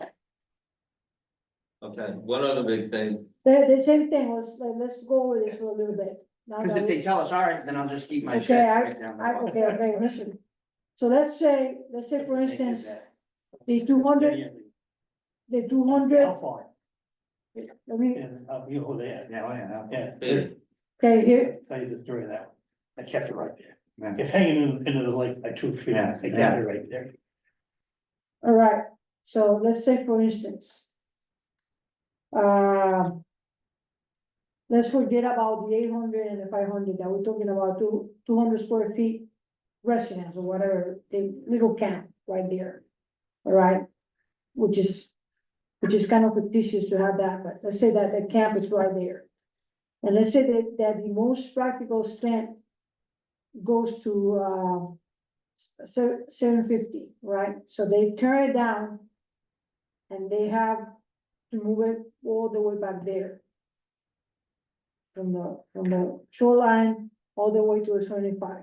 Okay, so the purple, structure is moving all the way back to a 75 foot. After that's done, they cannot build behind it. They cannot build behind it. So if that shed moved all the way to the 75 foot, because there's a cliff or there's a bird behind that. We move it there to the most practical extent, but behind it, they cannot build behind that. They cannot come later, remove the bird and build behind it. That cannot happen, because that means that then if they could do that, that 200 square foot shed could be moved more to the back. Not only to the 25. So if we are defining the 75 foot mark as being a cliff or a burr, and we're moving that shed all the way there because they demolish it, and we have to move it to the most practical extent, back to the most practical extent. It means that behind that, we cannot build or do anything. It's have to stay the way it is there at that line. And if they can build behind it, that means that the front of that shed could be moved back that much more. In the first. Not In the first necessarily, place. Yeah, but no, because you. because practical is Practical, key, right? right? If somebody wants to build something impractical and spend, a They're allowed ton of to. money. So what do you call it practical? Practical. We've gone over this, practical, it's practical. Yeah, Practical is how far it can go in the topography. right, but if somebody wants to be impractical, Impractical. they're totally allowed to be. As We long can't as it force them to conforms be. with our ordinances. If somebody wants to go above and beyond and spend a fortune to build impractical, then they can, but we can't force people to, Do So, that. then we are defining impractical as saying, well, they have a bird there, they can remove it later if they want. they have a what? They have a bird, Burn. Oh, Burn yeah, there. yeah, yeah. they can remove it if they want. If they want, yeah, but we can't force them to, that's impractical. Yeah. You can't force them to, we just have to determine, what's practical.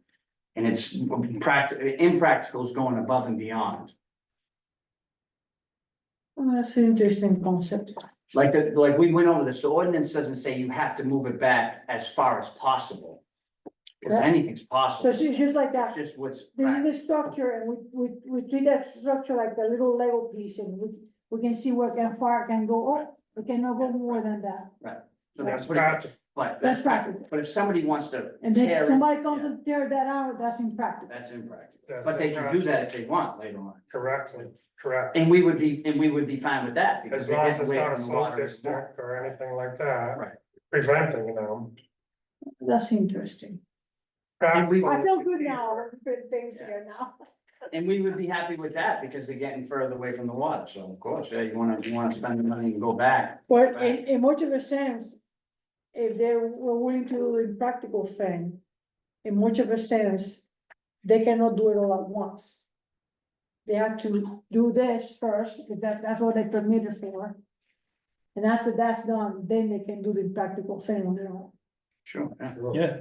As They cannot do it all at once. long as they going back, yeah. No, because if they're gonna do it all at once, then that's, They- you know, I don't even know. Because we're only allowed to do what's practical. And we can't say, go ahead and dig that berm out, go ahead and dig this out, and, you know, we can say move a rock or two, or cut a tree or two down. But. You know, it's all up to, how we perceive it, and how, which group is here to perceive it. and- George. Page 30 answers your question about the accessory structure in front of the principal structure. I'm glad we had this healthy discussion. Yes, yes. Yeah, I can see where we're gonna be consulting. Only to verify what we will allow, or won't, because. We've been kind of flexible Mhm. on this rule. And in this presentation, he's very inflexible. He's like, no, 1,000, that's it. If the camp's not 1,000, you know, yet, it can be 1,000, but no Right. more. Well, like you said, that's assuming that it can be moved back to 100 foot. Like he's saying, you could, if you wanna keep that square foot, you gotta go back, but I'm saying, this is a specific situation where it's Well, already yeah, back. that's extenuating. So that's- yeah, that's a circumstance, different so kind that of might question. require Yeah. consultation Right. for approval. So now, But in the paragraph C on the top. another question I have for Thank you. Let's say the 200 and the 500 was not there. Yeah. And they had the 800 square foot camp. And they wanna do an expansion of 200, which they can do it to the back or the side, He is allowing them to go to the side. to the side. You just Because can't go forward. he prefers back, but the side, if that's the only option. Right. You are not increasing the nonconformity. But you actually are, because instead of like say 30 feet of nonconforming. You can have 40 feet, but he said that's a big gray area that. he's not- Well, if it was only 800, it wouldn't be From non-conforming. the original footprint, Right? It's the amount of footage that close to the lake. Yeah. Right, but if it was only 800 and it'd be conforming because it's not over 1,000. Yeah. It would have to be over 1,000 to be non-conforming, correct? Well, it's a non-conforming structure because it's in front of 100 setback. Yeah. So, so one last question on this, so I got this figured out. So that footprint is originally there, that 800 square foot is right there where it is. Can I slide that 800 to one side of the property or to the other? no, No, because you're gonna have to build a new foundation. once you move it, it goes back. But if it's not capable, Unless we, we have that, what we were just discussing, it's All not. right, so I got two more things to blow your mind. Jeez. Good, okay. Once you- You're once you spending report, my you're gonna brain. say, no, can't be, but it is, okay? A door, let's just say you've got a camp. And has a basement. Walkout basement. And you put a full apartment downstairs. That's legal, Yeah, why not? Why wouldn't you? 2 kitchens. As long as it's connected inside the structure. It's one principal dwelling, Right. even if you rent it as an apartment. It's still one. It is not a duplex unless you must go outside. To get into the other structure. Or the other living space, That makes sense. so. Pine Beach, I'd be- they had the 2 suites connected with a breezeway, and there was a discussion of whether they could have a kitchen or not. They absolutely can. Where's Pine Beach? The only issue would be, Pine Beach, the only issue is if you're they trying can to. or can't, yeah. yeah. Cause it's, He says, when you must go outside to go into the other living space, Oh, detached. it becomes a duplex. Uh, But if you can access them within the same structure. Yeah. And he says, you can have 5 kitchens in a house, still one house.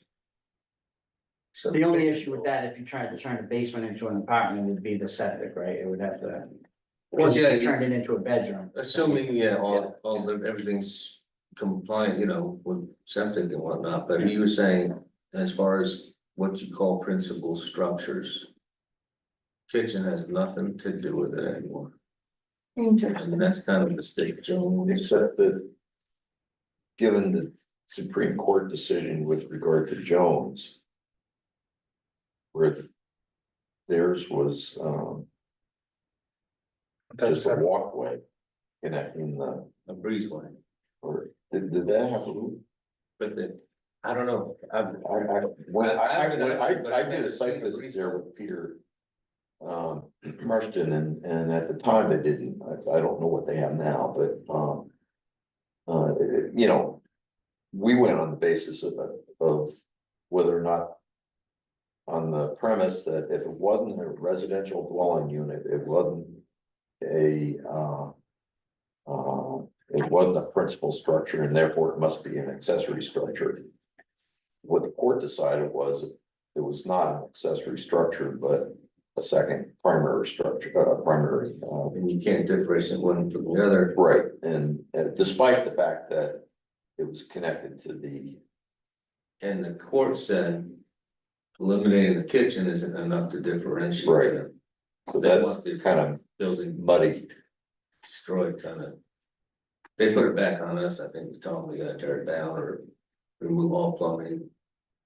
We're still trying to figure out what it is we have to ask for. Colin was very excited about that decision. He thought it was a victory for shoreline zoning. Interesting. Because all these other Victory places for- where what- people have snuck in second living spaces, totally separate. He said they're probably all gonna turn to dust. Yeah, I mean, I'm still confused by what it really means, but that's a subject for a different It day. is, that's not for tonight. The other thing, doesn't really apply to us much, but floodplain rules now. They're measuring from floodplain to the bottom of a sill. Okay, the bottom sill is 3 feet above the floodplain. Are you familiar with that? We don't have a whole lot of floodplain, but. So now if there is a house in the bog or whatever, and it's considered flood. Or on the Messalonsky stream, they're allowed to build it up. The bottom sill plate is above, 3 feet above. The floodplain. So automatically grandfather extra height. Oh, yeah, okay, that's interesting. Yeah, okay. Even if you have to put a foundation in the. Yeah, in order to- whatever it is, they get the extra height Okay, automatically. so that. That goes from 25 to Oh. 28, from 20 to 23. Whatever it is. I'm just looking at the rationale, because that's a plus for the homeowner, because the homeowner pays much less. Of, Insurance. fire insurance to the insurance company because of that. So is that Hmm. his interpretation of how chapter 1000 currently reads, or is that a change that they're making as a result of all the storm damage last winter? It's because of the storm, that's why there was a whole flood thing, that's why I went to the second seminar. Yesterday was basically mostly floodplain by Sue Baker. And it kind of changes some shoreline rules of the height. So now, you know, if you have a camp, it's on stilts or pads and it's getting flooded all the time because dams are rising up. We're getting more flow. Those houses get to come up 3 feet Right. above floodplain on a foundation where they sit. Yeah, because he alluded to that that something like that probably would be necessary. Including on coastal areas that were in storm surge areas. Cause, so that, well, he used that example, I believe he used the example of what Maine Audubon did with that one structure of theirs. To make it storm resilient, but it involved raising it such that it had a hard time meeting the maximum height. If you counted the, you know, the increased height of the foundation, or in this case, concrete pilings. Does the fire chief know this? Archie. Cause that would add, on their ladders and everything else. We're planning capable of handling any of that. What was that? We're planning capable of not ready to handle any of that. We are okay, but the extra Any 3 feet, residential, we're planning capable of reaching to the top of it. okay, There. 3 feet's not gonna matter to the Belgrade Fire Department. Okay. I'm saving other motions for other time. I got one thought, first here, you mentioned training and, maybe going forward, when Mary gets training available for you, we could also go to the class too, if we're, you know, notified about it. With the shoreline zone, Yeah, I mean, they're free. yeah, I know, and We we, weren't MMA member. we weren't notified. I didn't know about it. Did anyone else know about it? No. Because that's how I used to get my training years ago. She sent out, I saw an email going. And, Well, there was an email, but that was MMA's planning board training. Yeah, that's right, yeah. and I just think going forward, that, specifically shoreline, planning board Yeah. and even the, appeals board get a copy of that email. Mhm. Well, I talked to, Brian about the floodplain training here. I had to go to Brewer for that one.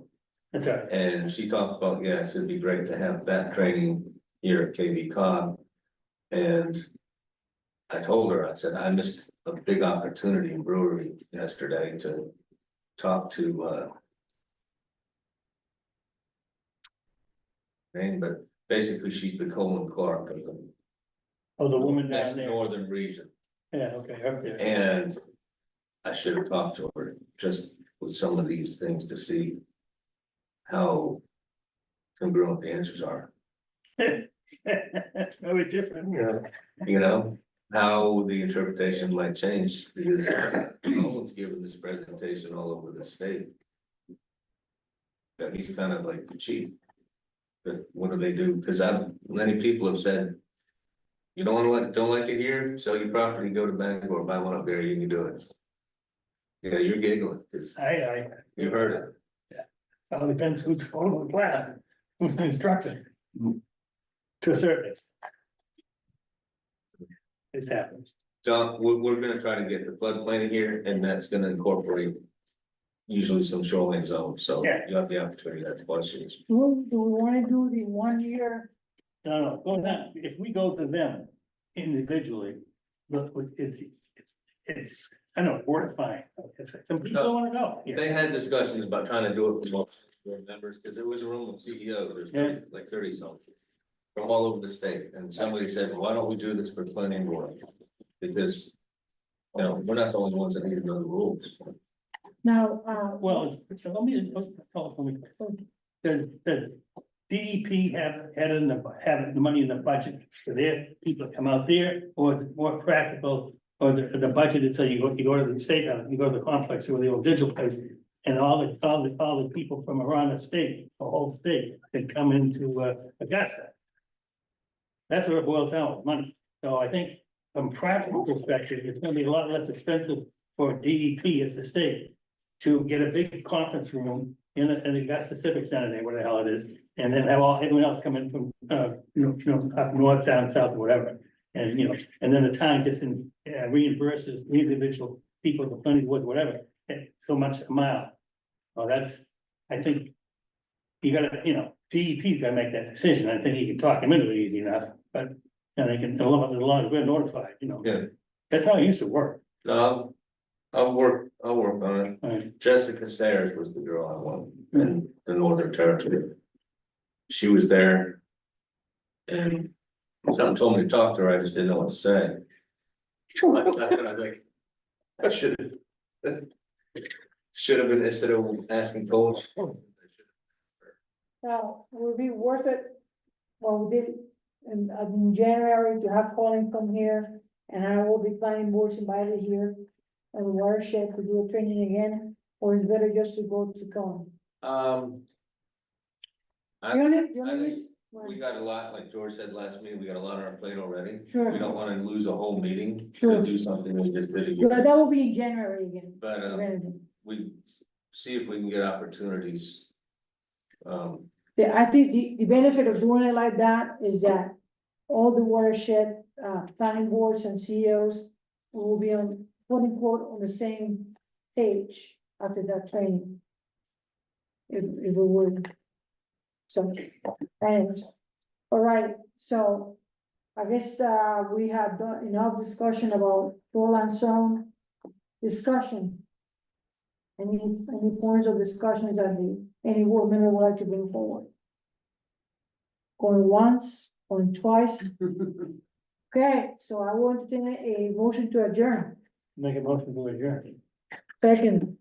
Who seconded? Second, and I'll second that. Okay, so Mrs. Morale, Yes. Mr. Sakara. Yes. Mr. Sergeant. Yeah. Mr. Shield. Yes. Mr. Alexander. And so on get, we 5, 6 in favor, none opposed, and we are closed.